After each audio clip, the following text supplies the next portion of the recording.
Monopoly by Grit. Welcome to Monopoly by Grit, episode number 3. Today we have Josh Cunningham, who is the general manager of Hermitage Homes, here with us. Welcome, Josh, to Monopoly. Thank you very much, mate. Happy to be here. Excellent.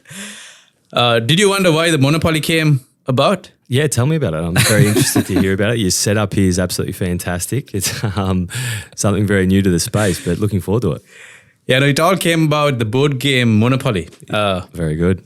We were playing a game of Monopoly at office, and then the guys were saying, let's do a podcast with the name. I like it. I saw something recently about a young kid who was crying because he had to pay taxes when he was playing Monopoly. So it's very relevant. There's a number of different things with the property sort of space. I was playing Monopoly with my son recently, and he was talking about how he was making rent and passive income and all of that sort of stuff. So I think it's a great starting place for everyone. So I like it. I like it. Did you like Monopoly as a kid? I did, yeah. So to be honest, I only played it a few times, but when I did play it, I really enjoyed it. Any way to make money as a kid, mate, I was always very keen. Always very keen to be making some sort of cash, whether it was the Monopoly $5 or if it was $5 with mum and dad. I was always keen on making some form of money, and being able to turn anything into passive income, I think, is always good. So if I didn't have to work as hard and make money, then that was the goal, and Monopoly was a sort of starting place for that for sure. That's it. All right, so we're going to talk about your own home versus investment properties. Yeah. Look, I think it's always interesting. People, like we were just having a conversation about it before, but people they never really know when to start, or if they go into owner-occupier, and there's a huge focus now towards rent vesting and stuff like that. So I think it's an interesting topic for people to be sort of getting into. Do you live where you want to live? Yeah. And then build your property portfolio and then get that passive income and then eventually buy where you want to live? Or do you then settle down and purchase a property potentially in a suburb that you may or may not want to be in, but because of price point or whatever it is? So I think it's a very interesting topic, and I think that the biggest thing for people to really understand is to be 100% honest with what your goal is. If your goal is to buy your own home and set up the family and do those things, then purchasing a property for yourself and the family and as an owner-occupier is never a bad thing. Yeah. If you're wanting to grow your property portfolio, doing that as quickly as you possibly can is always a positive start. Yeah. So the biggest thing that we talk to people about, and I know that Grit talks to people about, is when's the best time to buy a property? Yeah. When you can, but tomorrow. So if you've got the funds, don't wait. It's more of a thing of buy property and wait. Don't wait to buy property. And I'm sure you're seeing that heap as well. Absolutely. I mean, a lot of people seem to get confused. What should I do first? Whether I should buy my own home and put all my money into it, or should I go for investments? And it's always a dilemma for most people. Yeah. So that's why we thought of bringing on this topic. Yeah. As I said, I think the key thing is just being 100% honest. Talk to companies and businesses like Grit. Yeah. Get the information from the right people. And I know that it's a topic that people are taking advice from people they potentially shouldn't be taking advice from, right? Like, I know that you're in this space, and but people are taking advice from people that don't have a property. Correct. Oh, it's not the right time to buy. Interest rates are high, and whatever else. Property prices always go up. There's there may be a downturn or whatever, but the whole thing of getting into the market is do it whenever you can, and then hold. But speak to Grit, speak to your partner, speak to yourself, understand what your goal is. Look, I want to be an owner-occupier. Fine, be an owner-occupier. Yeah. I want to build a property portfolio. Perfect. Speak to the right people, listen to them, get educated, do what you need to do. But yeah, I think that's the most important thing is just being honest with what the goal is. Absolutely. It's about what you want to achieve in the long term. Yeah. Talking about an own home, what do you think is most important in finding the right place for you to live in? I think the biggest thing is there's a couple of things. I think future forecasting is one. How many kids do you want to have? Are you going to settle down? What are you going to do?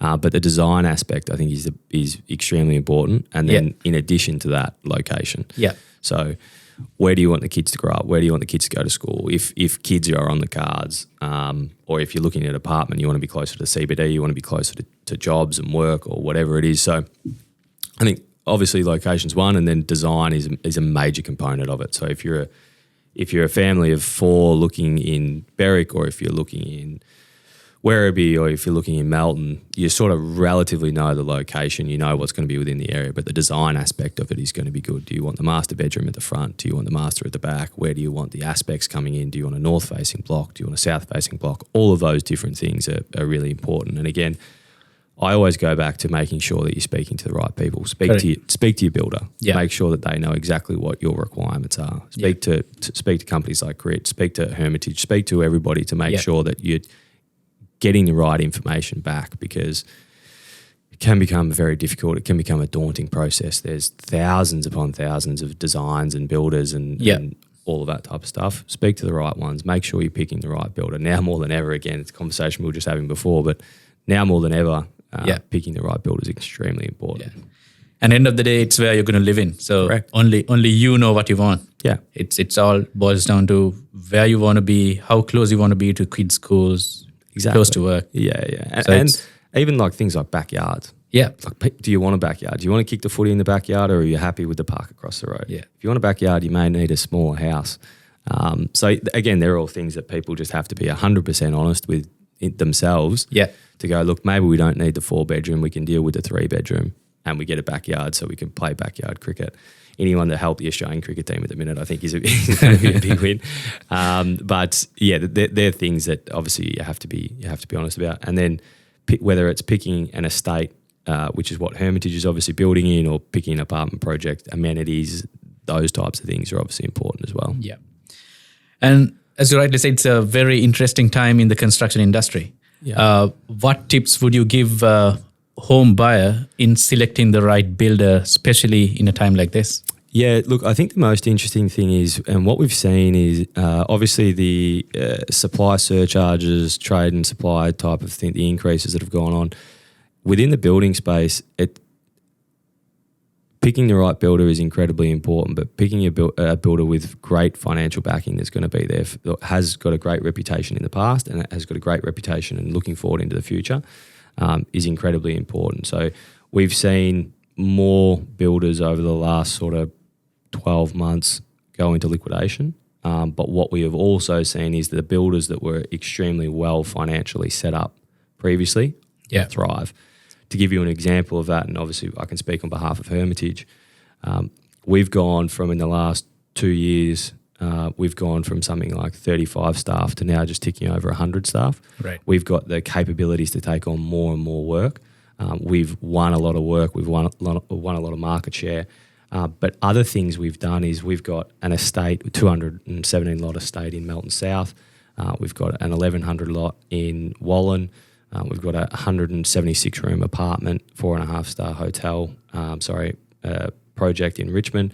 So from our point of view, we've diversified ourselves, and I think that's the most important thing for any type of buyer, is making sure that it's not about paying the deposit. Yeah. It's about completing the home. Correct. So price point may be slightly more expensive. We never say that we're the cheapest, because we know we deliver a great product. Yeah. So our price point, we're not the highest in the market, but our price point might be slightly higher, but we know we're going to finish it. And I think that's the most important thing for people, is to really sort of look at, why are we picking this builder? And obviously why you pick Hermitage is we're the best, obviously, but that we have great financial backing. We've diversified ourselves. When we're buying and building in our land estates, that's a fantastic thing to be able to tell people. We own this estate and we're building in it. You know it's going ahead the whole way through. So, we're very confident with our product line. We're very confident with all of our processes and things like that. So for us, the financial backing is just another part of it. Yeah, we've done very well over the last few years, as I said, with the market share, but we've also done extremely well with the awards we've won. We've won Australia's Most Professional Home Builder. We've won the Victorian one a number of times. We've been finalists for the last sort of 5 to 6 years. So all of the awards are great, but the financial backing is the thing that really matters. How are you seeing it? Yeah, I think you're absolutely right. It's financial backing, at the same time ability to deliver a home, but also I think it's the process involved. But we have been working with you guys for past, I don't know how many years, but then you guys have an unbelievable smooth process from the start to the end. Yeah. And that helps us as well as the buyers, because as an investment or first home, that's what they just want their home delivered with quality on time. Yeah, which correct. is, and it all comes to the process. So if there's a process breakage as a company, that will reflect on the buyer Exactly and right. all stakeholders. Yeah, we had we did a testimonial a few years ago, and I think one of the best things that came out of that testimonial was often people say that building a home is the most stressful period of their life. Yeah. Other than probably having 3 kids or something like that, which I'm currently going through. But the building a home is the most stressful period of their life. But they said with Hermitage, it was relatively simple. They couldn't relate to that. Yeah. And like you were saying, our processes are there to try and make this process as easy as possible. We're there throughout the whole thing. Our communication level is at absolute high. We're transparent as we can possibly get. But we want to make it easy. We don't want someone building one home. That's sort of our model when we're looking at when someone's coming into Hermitage. Are they going to build their first home? Fantastic. Well, we want to be eventually selling them 8 investment properties. Yeah. So for us, we've got to have a really streamlined process from start to finish. Yeah. And as an investor, you should not be picking the cheapest builder, but the most stable builder right now, because you might be finding someone $10,000 cheaper, but not being able to complete the home, you might end up paying 50 or 100 grand more. Yeah, well, the old saying of like purchasing cheap will ultimately cost you more in the long run. If it's an investment property, you may have maintenance issues that you got to keep up with and those types of things. So finding a really quality builder is extremely important. And recommend everyone, as we've sort of said, speak to people that are within the industry. Yeah. Whether it's you're thinking about buying an investment property, don't take advice from somebody that has got no properties. Yeah. And that's often what people do. Oh, my friend of a friend says he knows somebody that says the interest rates are going to go up by 5 points. Like, stop going down that path. Listen to people that are within it that have good experience and those types of things. Because otherwise, you're taking advice from wrong people. I don't go to a doctor and him tell me that I need to fix things and go, he doesn't know what he's talking about. Like, mum's telling me that it's this way is better. Yeah. Those types of things are incredibly important with anybody going down this path as well. Yeah. Let's talk about investment properties. Yep. What are the common mistakes people do in selecting an investment property or going down that path? The first mistake, as I've sort of touched on, is they're taking advice from the wrong people, which is number one. I think that's the biggest thing where people make the biggest mistake. It's about educating yourself from the right 100%. people. Yeah. I've got one of my best friends is someone who is an avid learner when it comes to anything investment, whether it's cryptos or property investment or anything. He's an avid learner, but he's sat in a number of different property sits and he's just absorbed all of the information so that he can learn as quickly as he can. So education's number one. Take advice from the right people, that type of stuff. Number 2 is location again is key. Yeah. And then 3 is, again, going down to that honesty route of what are you looking for? Yeah. Are you looking for serviceability and high rental yields? Yeah. Or are you looking for, this is the first property of my investment portfolio, Yeah. so you need capital growth to then be able to springboard onto the next one? Yeah. A lot of people are going into their first investment property looking at yields and rental yields and then realising that 2 to 3 years later they don't have the capital to be able to then get the equity out to then purchase another property. So again, speaking to the right people, all of that type of stuff, but really knowing what you're wanting to do. So for me, I'm looking at the minute, and Melbourne's the best market for this when it comes to capital growth. Over the time, we've seen that the capital growth in Melbourne has been fantastic, really stable. But there's other areas across Australia where the capital growth may or may not have been as good, but the yield might have been better. Yeah. But what that meant is that they haven't been able to purchase 2 to 3 years later. They may have had to wait 5 or 6 years before they can get the equity and do what they need to do. So for me personally, what I'm looking at is where can I get a relatively good yield? Yeah. And then where can I get the most capital growth? Because I'm from a personal point of view, as well as dealing with buyers from Grit and dealing with other buyers, we're wanting to have 10 to 20 properties under the portfolio. Correct. Right? So that whole thing is based on capital growth for me. And also to understand where you are right now and Correct. where you want to go in the next 10, 15 years. Yeah. Because if you don't have that vision and plan, you don't know where you're going. Yeah, and we talk about with first home buyers as well, right? Like first home buyers always say that they want every possible inclusion, and we talk about it as they've got champagne taste on a beer budget, where they are wanting 50, 60, 70, $80,000 worth of upgrades, but their borrowing capacity is really limiting them. Yeah. So realizing that your first home, you may be in there for only 3 to 5 years. I think the average is about 3.8 years that you're in that first home for. And then you'll sell it, and then you'll upgrade, and then you continue to do that. So if the goal is to be in Brighton, this is the first step, whether it's a 1-bedroom apartment, whether it's a 3-bedroom, 13-square house built by Hermitage, obviously, they're the things that you've got to take. Right? This is the first step to the greater goal. First investment property, same thing. This is the first step in towards getting a portfolio of something quite large. So again, I think people knowing where they are and that whole education sort of process and speaking to the right people, I think is the most important thing people can really do. Yeah, and also, as you said, people only talk about interest rates right now, but that's only a minute thing in the whole equation. Correct. For example, we go through about 35 checkpoints on a particular suburb on the growth factors. So that interest rate is just one of them. Yeah. There's so many other things you need to look at. So educating yourself on all those things to look at is absolutely important. Yeah, I couldn't agree more. Whether there's schools within the area, the infrastructure that's coming, the population growth, all of those type of things, the employment, etc. They're all things that people have really got to look at. Interest rates go up and down, but the other thing I always talk to people about is it's like when you play sport, right? If you get a dodgy decision on a cricket, you got a dodgy LB, you can't change the decision. It's just there. Deal with it. Interest rates are there. Right, so they go up and down, they go all over the place, but they're there. They're a part of the market. Yeah. So it's something that we have to deal with. What we've got to do is get above that and realise, okay, we've got to be in the market. Like, better to be in the market than not in the market. Yeah. So then start looking at locations. Okay, I can see the potential growth here. Perfect. Focus on that, not focused on the negative sort of component of it. Yeah. So there's still a huge amount of opportunities within the Australian market, within any market. Yeah. But Melbourne in particular, what we're seeing at the minute is Melbourne's really on the brink of something quite big. With migration that's going to be coming in. Yeah. And a number of different things that are going on within Australia. So I think that the Melbourne market is poised for one of the biggest upticks that they're going to see. Yeah, the best example is Melbourne was going to overtake in terms of population to Sydney in another 10 years at time, but it's already done. It's already done. So I got a report on Tuesday this week. It's already done. It's there. Melbourne's the biggest city. Yeah. But then you're going to add in, they're talking something like 500,000 migrants over the next couple of years. Yeah. It's going to be bigger again. Yeah. Melbourne's got some of the best universities in the world.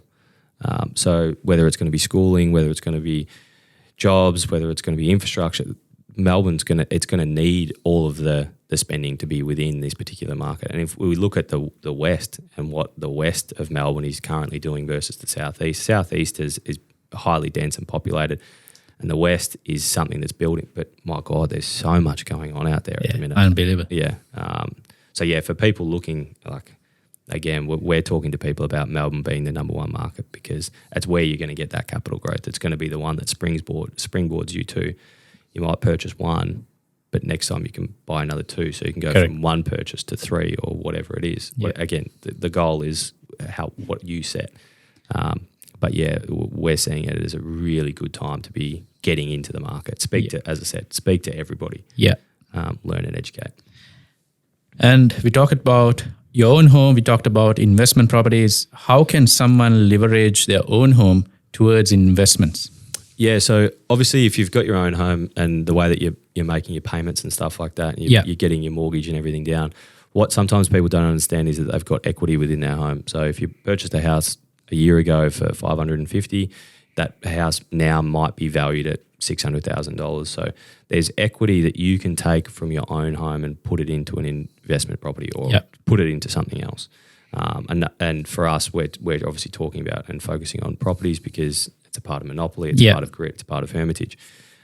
So there's the ability for people to, whilst they're paying down, that the property growth is going up. And again, it's what we're seeing in Melbourne, where someone may have purchased a property the best example is like Geelong 5 years ago, purchasing it at, you were selling in there. You were purchasing or selling there at what, 550,000? Yeah.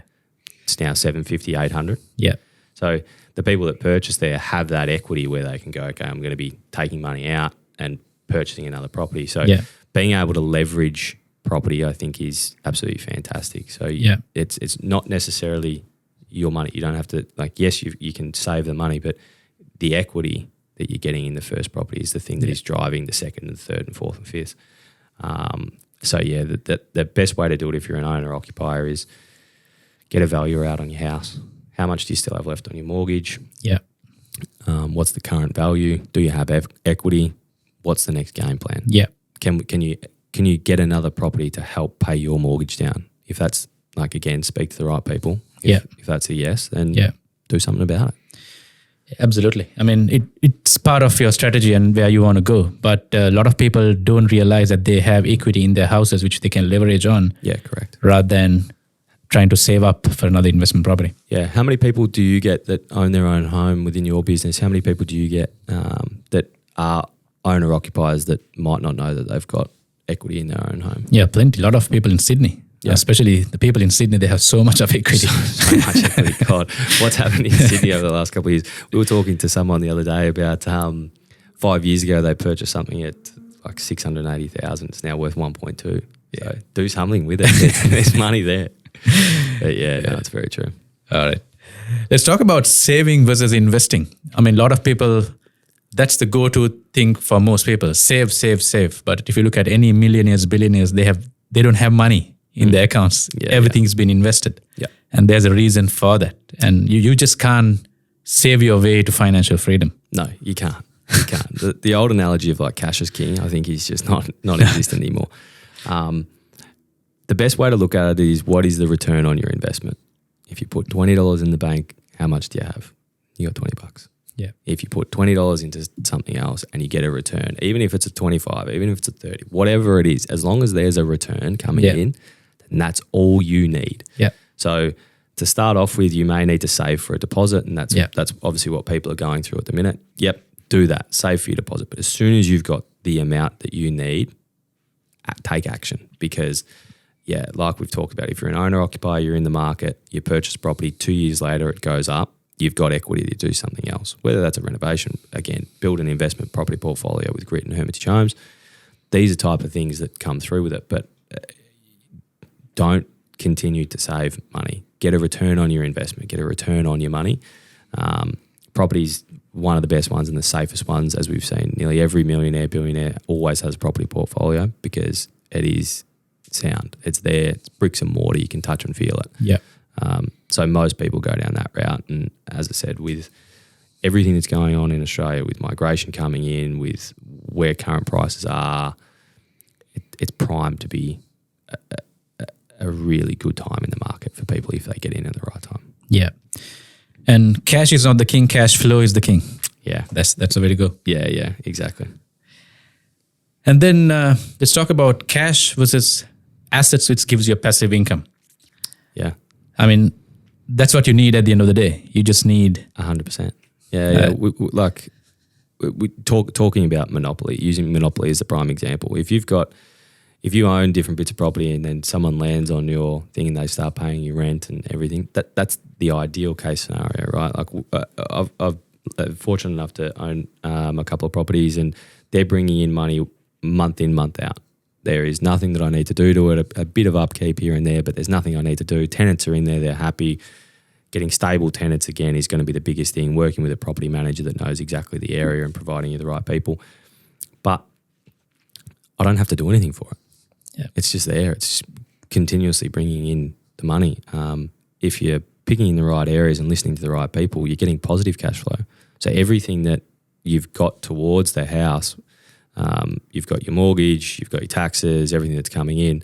If your tenants are paying more in rent, then you've got positive money coming in plus equity rising in your house. Yeah. So again, I think it's extremely positive. Any type of passive income that anybody can get, I think you should be aiming for that. That's the goal.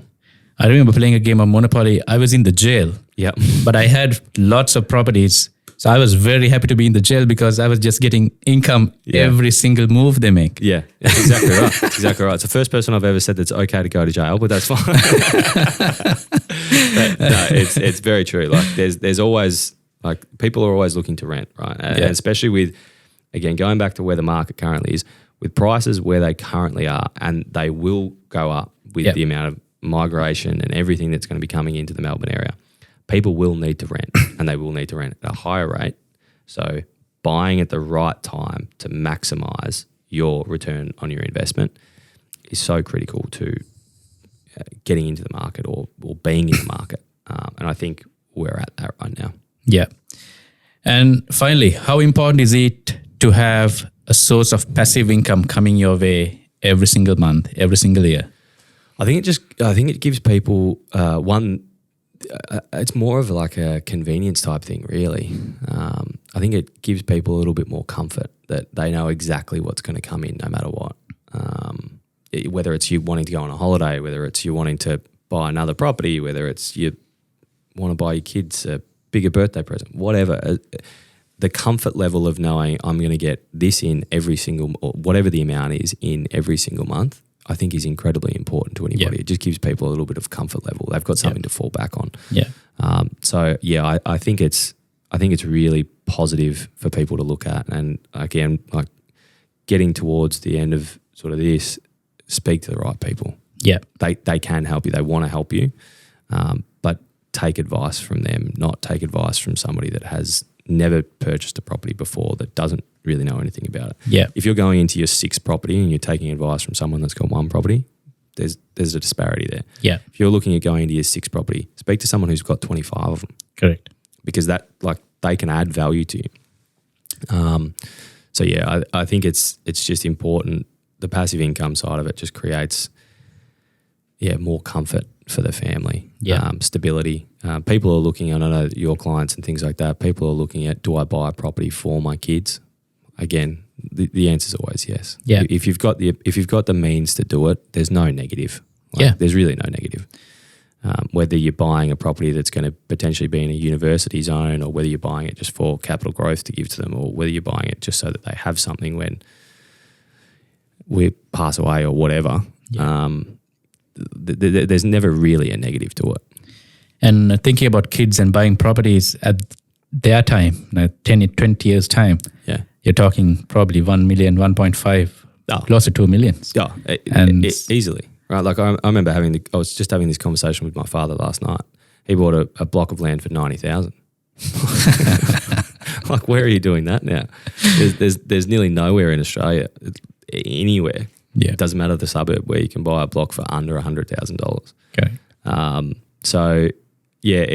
It's the prices will continue to go up. There's no doubt about it. There's construction costs. There's what people purchase land for. And Hermitage is in that space because we've got the development arm. So we know that buying parcels of land and actually getting them to the point where we can sell the blocks is going up. The construction costs, the roads for pavement, everything, drainage, the whole works, is there's increases there. So what that will mean is that blocks of land get more expensive. Going off topic, are the land developments underway? Have you guys started selling or not yet? Yeah. So we've pretty much sold out of Melton South. So that was a 217 lot estate, perfect location off the back of a large estate in Melton. So Skylark Rise. That one was perfect. We sold that really, really well. We've got a larger one, which is, as I said, 1,100 lots in Wallen. Yeah. We're under construction there. We're about 60% of the way through that. Really good location, has beautiful views. And Wallen, obviously, a really up and coming area because you're on the fringe of you're on the urban growth zone. We're underway with all of that. But again, similar sort of things that everybody's faced over the last 3 years with COVID in Melbourne and working and all of that type of stuff. So unfortunately for everyone, the prices have gone up, and it's whether it's on land development or whether it's in building. Whether it's in buying coffee, right? And I bought a coffee the other day for $4.50. I couldn't believe it.